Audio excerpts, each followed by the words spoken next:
David here for Royal Navy Yachtmaster. Welcome back to the channel. If you're new, welcome. Today's subject is crosswind docking. Are you scared yet? You should be. You will be. Not if you take my training, you won't be. So look, we've got four subject areas in this very short sequence coming up. The surface wind in the sequence up in Los Angeles was around 12 to 14 knots, gusting maybe 16, but we had accelerated gusts funneling between the buildings that were gusting at 22, 23, maybe even 24 knots. So lively conditions. Four key learning points I want you to look for in the video. First of all, approach speed down the alleyway.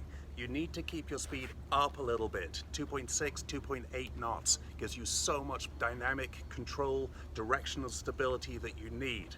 Second point, you'll notice as the boat approaches the camera, the bow is to the right. He's holding the bow up into the wind to maintain a straight direction down the alleyway.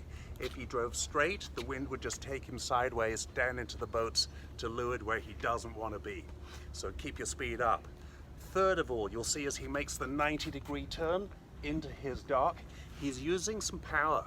You need the power and you need to keep the boat moving in gear at all times. Otherwise, the wind is just going to take you like a bubble of soap on your kitchen sink at home. And the fourth thing, you'll notice that he takes a little bounce off the side of the dock as he comes in. It wasn't perfect. It was the first time I stepped off the boat and let him try it on his own, having trained all day and worked really hard to get the skill to do it. Because at some point as the coach, I have to take the training wheels off and let you go do it for yourself. But I want to emphasize, these boats are built like tanks. So if you take a little nudge off the dock, which is almost inevitable, it's not a big deal. The dock's aligned with rubber, the mark will buff out with toothpaste, and you're not going to damage your boat in the same way you might damage your car if you take a fender bender in the grocery store parking lot, okay? So four important coaching points. Enjoy the video. Thanks for tuning in. Please like and subscribe. We'll see you next time. Okay, so here he comes down the alleyway approaching his dock. Look how the bow is up to the right. You can see the wind gusts on the water blowing from our left to right. And even in the shelter of the alleyway, he's still getting 12 and 15 knot gusts between his neighbor boats. Here's his rotation. Look at the bubbles down at the back starboard side.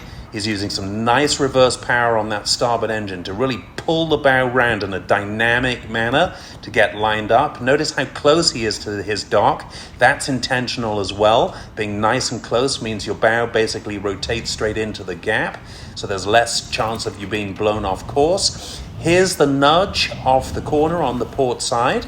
No big deal. This, as I said, was his first time doing it on his own, but look at the control he has. Look how confident he is using alternate reverse and forward engines just to spin the boat, line her up, and drive her in. Notice also the bow line set up ready to be retrieved on the